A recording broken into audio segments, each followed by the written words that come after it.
I was sitting on the front stairs of school Monday morning, waiting for the first bell so I could head to homeroom. I was also watching Tina, who was standing by the flagpole with her friends. Katrina Maria Zabinski, the world's most beautiful, most perfect, best-smelling girl. Never in the history of girls has anyone been as radiant as Tina. I looked up pictures of Helen of Troy, Cleopatra, Mata Hari, and Nefertiti, and even though they're supposed to be world-class babes, they've got nothing on Tina. In fact, I thought they were kind of horrible looking, but when you've seen perfection up close and in person, everything else seems dismal in comparison, especially if all you have to go by is ancient artwork that usually makes them look super crabby. I was now Tina's official boyfriend. I no longer had to worry about how to get her. Now, I was panicked about how to keep her. We'd had a great time at my neighbor Betsy's grandparents' 50th anniversary party a week ago. It had been everything I'd ever dreamed of. Me and Tina talking and laughing and eating chunks of banana dipped in the chocolate fountain. The perfect first date. I freaked out after the party, though, and reverted to form last week at school, which meant that I fell over my own feet every time I saw her and, for conversation, made sounds like the dinosaurs probably did the nanosecond they saw the giant meteorite hurtling toward them. She didn't seem to mind. She'd smile and wave as I hurried away from her, so I didn't make a bad situation worse. But I couldn't count on her tolerance forever. If you want a girl like that to stay your girlfriend, you've got to raise your game. I had to find a way to impress her, fast.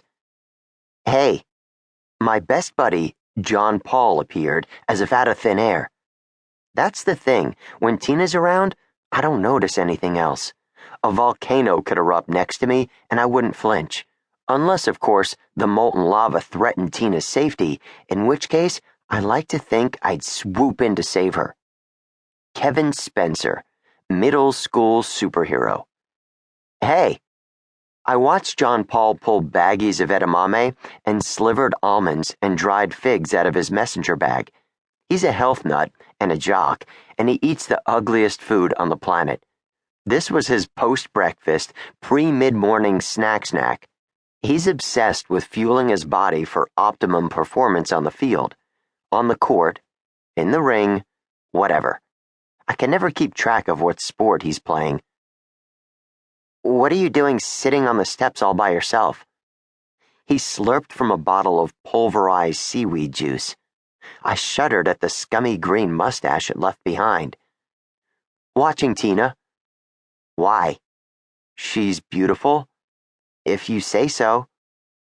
John Paul had a girlfriend of his own, Sam, and wasn't the kind of shady boyfriend who'd notice other girls, even if they were shockingly gorgeous. Why are you just watching her? Thought you two were official. We are, kind of, sort of, I guess. I was about to explain my dilemma when I noticed Cash Devine working his way through the crowd, handing out buttons, flashing his big phony smile, and shaking hands. He was wearing a sandwich board, Vote for Cash. What's he doing? Cash is my mortal enemy. He doesn't realize I can't stand him, but I've loathed Cash from the moment I saw him 2 weeks ago when he transferred to our school and latched on to Tina. Cash looks exactly like the kind of guy who should be dating a girl who looks like Tina. Therefore, I spend a great deal of time thinking about how he annoys me. Running for student body president.